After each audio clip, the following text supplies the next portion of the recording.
அன்பு நண்பர்களே, மாணவர்களே, ரத்னா கல்வி நிலையத்தின் சார்பில் உங்கள் யாவரையும் வாழ்த்துகிறேன். எங்களுடைய கல்வி நிறுவனமாகிய ரத்னா கல்வி நிலையத்திலே குறுகிய காலம் மட்டும் படித்த ஒரு மாணவி. அவர்கள் ஸ்போக்கன் இங்கிலீஷ் படித்தார்கள். அந்த மாணவி ஆங்கிலத்தை நன்றாக கற்றுக்கொண்டு நல்லபடியாக மேற்படிப்பை முடித்து நல்ல வேலை வாய்ப்பையும் பெற்றார்கள் என்பதை குறித்து அந்த மாணவனுடைய தந்தை இங்கே உங்களுக்கு சொல்ல இருக்கிறார். அவர் சொல்வதை நீங்கள் யாவரும் கவனியுங்கள். இந்த வீடியோவை பார்க்கும் உங்கள் அனைவருக்கும் என்னுடைய நன்றி. இவர்தான் நம்முடைய ஸ்டூடெண்ட்டுடைய தந்தை. இவர் நல்லா கடை நடத்தி கொண்டு இருக்கிறார். இன்னும் அந்த ஒர்க்கில் தான் ரொம்ப ஒரு ஆசையோடு பண்ணிகிட்ருக்கிறார். ஒரு பக்கம் அவர் அது என்ன சொல்கிறது, தன்னுடைய தொழிலை விடக்கூடாது. அதில் சின்ன வயசுலேருந்து ஏற்பட்ட ஆசை அவருக்கு போக மாட்டேங்குது. இன்னும் வயதானாலும் அது பண்ணிட்டு தான் இருப்பார். ஒரு கருப்பையா அவர்கள். சார் வணக்கம். நான் என் இளமை வாழ்க்கையில் நான் ஒரு கிராமத்திலேருந்து நான் வந்து இங்கே வேறு வழியில் ஒரு டீ கடையில் போய் வேலை செஞ்சு சரக்கு மாஸ்டராக வேலை செஞ்சேன். 1 இயர் வேலை செஞ்சு மேரேஜுக்கு பின்னாடி எங்கள் ஒய்ஃபோட சொன்னாங்க, டீ கடை வேலைங்கிறது ஒரு அந்த வேலை நிரந்தரமான வேலை இல்லை. ஆனால் டீ கடை எப்படி நீங்கள் வேலையை ஆரம்பிச்சிங்க? முதலாவது ஒன்றும் விஷயம் தெரியாமல். ஆமாம், போய் நான் வெளிநாட்டுக்கு போகிறேன்னு சொல்லி வந்தேன். இங்கே சில காசுகள்லாம் இழந்துட்டேன். அப்போது எனக்கு சாப்பாட்டுக்கு வெளியெல்லாம் சூழ்நிலை அந்த டீ கடைக்கு போனேன். அவங்க தான் சொன்னான், இந்த மாதிரி நீங்கள் கொஞ்ச நாள் இருங்க, அதோட நான் கற்று தரேன் இந்த தொழிலை பார்த்துக்கணும்னு சொல்லிட்டு அதோட அந்த தொழிலை அப்படியே ஆரம்பித்து நான் போய்கிட்டே இருந்தேன். இதுக்கு பின்னாடி அதாவது சரக்கு மாஸ்டர் ஆயிட்டீங்க. பார்த்துட்டு வடையெல்லாம் சுடுறது எல்லாம் பண்ணாரு. சரக்கு மாஸ்டர் நீங்களும் பார்த்துருப்பீங்க. என்னுடைய சரக்கு நீங்களும் வாங்கி சாப்பிட்டுருப்பீங்க. ஆமா ஆமா, நான் 1 வருஷம் 2 வருஷம் நம்ம பக்கத்துலயே தான் போட்டேன். நீங்க நான் மூடகத்துல கார்னர் ஒரு கடை இருக்கு, டீ கடை, சரக்கு மாஸ்டர் போட்டேன். இந்த கடையில கூட நான் மாச கணக்கில் போட்டிருக்கேன். இந்த கடையில இந்த பக்கத்துல ஒரு டீ கடை இருக்கு. சரக்கு மாஸ்டர் போட்டிருக்கேன். இப்போ விட்டாலும் அந்த கடைக்கு போதுமான சரக்கு நான் போட்டு கொடுக்குற அளவுக்கு எனக்கு தைரியம் இருக்கு. அதுக்கு பின்னாடி தான் அப்படி பலர் நல்ல நிலைமைக்கு போயிருக்கிறாங்க. 1963 ஆரம்பிச்சது என்னுடைய தந்தை இதை ஆரம்பித்தார். சரியா? அந்த காலத்துல இருந்து மாணவருடைய ஒழுக்கத்தை இங்க முக்கியத்துவப்படுத்தணும். ஒழுக்கமும் கட்டுப்பாடும் ரொம்ப முக்கியம். அது இருந்தாலே தன்னால மார்க் இருக்கும் இல்லையா? கொஞ்சம் விளையாட்டா இருந்தீங்க, ஃப்ரெண்ட்ஸோட சேர்ந்து இருந்தீங்கன்னா மார்க் குறைஞ்சிடும். சரியா? இப்ப சார் அவருடைய பெயர், அவருடைய மகளுடைய பெயரையும் சொல்லிட்டு எந்த ஸ்கூல்ல படிச்சாங்க, ஸ்கூல் கூட சொல்ல தேவையில்லை, இந்த வெக்கேஷன் டைம்ல எவ்வளவு நாள் படிச்சாங்க, என்ன படிச்சாங்க, எப்படி என்ன நிலைமைக்கு வந்திருக்கிறாங்க இன்னைக்கு, அதை பத்தி அவர் சொல்லலாம்.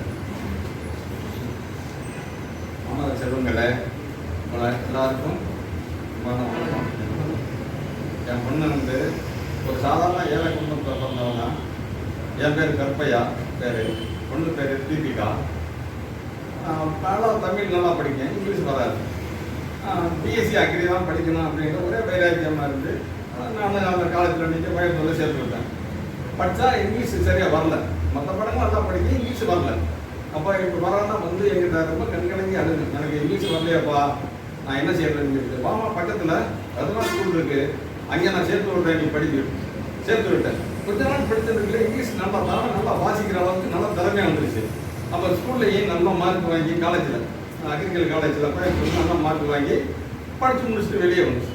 வந்த உடனே ஒரு 2 மாதம் தான் போயிட்டு 3ஆம் மாதமே அதுக்கு இங்கே ஒரு ஆள் வந்துச்சு. 1 மாதம் உங்களுக்கு ட்ரைனிங் இருக்குது அப்படின்னு சொல்லிட்டு ட்ரைனிங் போச்சு. நல்லா இங்கிலீஷில் நல்லா பேசி பழகி எழுத்து தேர்வு நல்லா ஜெயிச்சு இன்னைக்கு எஸ்பிஐ பேங்க்கில் பிரான்ச் மேனேஜராக இருக்கு.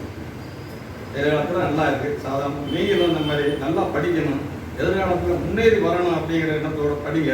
சாதாரணமாக எல்லாரையும் பார்த்தா செலவு பண்ணுறது, டயத்தை வேஸ்ட் பண்ணுறது அந்த மாதிரி செய்யாங்க. நல்ல ஸ்கூல், எத்தனையோ வாழ வச்ச ரத்னா ஸ்கூல் இன்னைக்கு என் பொண்ணையும் வாழ வச்சு என்னையும் வாழ வச்சு இன்னைக்கு நல்லா வேறு சந்தோஷமாக இருக்குது. இன்றைக்கி அது வர்றதுக்காக அவ்வளோ ஆசைப்பட்டுச்சு. சொன்ன நைட்டு ஃபோன் பண்ணேன், வர்றதுக்காக எதிர்பார்த்துச்சு. ஆனால் முடியலை, ஆஃபீஸில் நிறைய வேலை, நாளை விட்டு வர முடியாதுப்பா, அதுவும் தூரம். என் ஊர் ராமநாதபுரம். தெரியாத நான் ராமநாதபுரம் கிட்டத்தட்ட 600 கிலோமீட்டர் தாண்டி வர முடியாது. அதனால் என் பொண்ணை மாதிரி நீங்கள் நல்லா படித்து எதிர்காலத்தில் நீங்கள் நல்லா இருக்கிறவங்கள வேண்டி வந்து கேட்கிறேன். சாரை கௌரவிக்கும் விதமாக இந்த ஷாலை வந்து என் பொண்ணுக்கு ஒரு வழிகாட்டி, இந்த காலேஜ் வந்து வழிகாட்டி. அது படிக்கலைன்னா என் பொண்ணு அந்த வேலைக்கு போக முடியாது. அந்த மாதிரி நீங்களும் படித்து என் பொண்ணு மாதிரி நீங்கள் நல்லா வரணும்.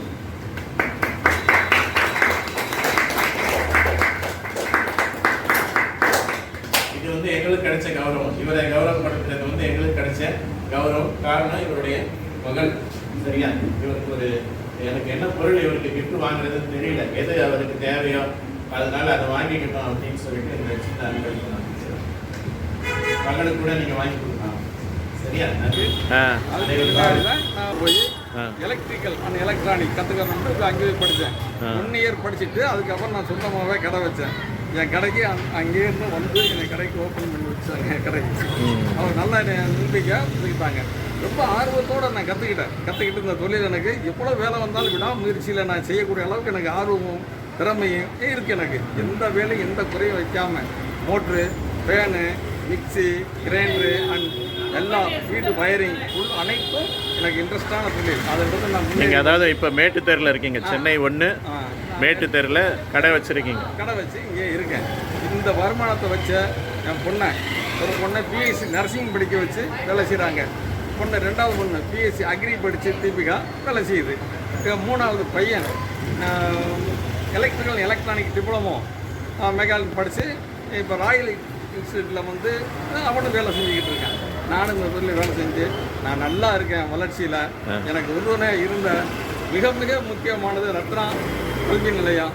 எனக்கு ரொம்ப ஆணித்தரமாக என் பொண்ணுக்கும் எனக்கு ஒரு ஊண்டுகோலாக இருந்து விளங்கி எதிர்காலத்தில் இன்னும் மென்மேலும் வளர்ச்சி அடைஞ்சு நல்லா இருக்க நான் வாழ்த்துக்கிறேன்.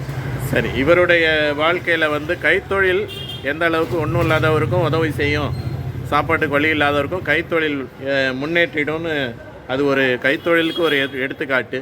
அடுத்தது கல்வி எப்படி ஒருத்தரை முன்னேற்றம்னு சொல்லிட்டு இவருடைய பிள்ளைகள் 3 பிள்ளைகளுடைய வாழ்க்கை ஒரு முன்னுதாரணம். இந்த குடும்பம் தொடர்ந்து நல்ல சாதனைகளை செய்ய வேண்டும், வருகிற சந்ததி அருமையாக இருக்க வேண்டும் என்று சொல்லி நாங்களும் வாழ்த்துகிறோம். ரத்னா கல்வியின் சார்பில் எட்வின். நன்றி.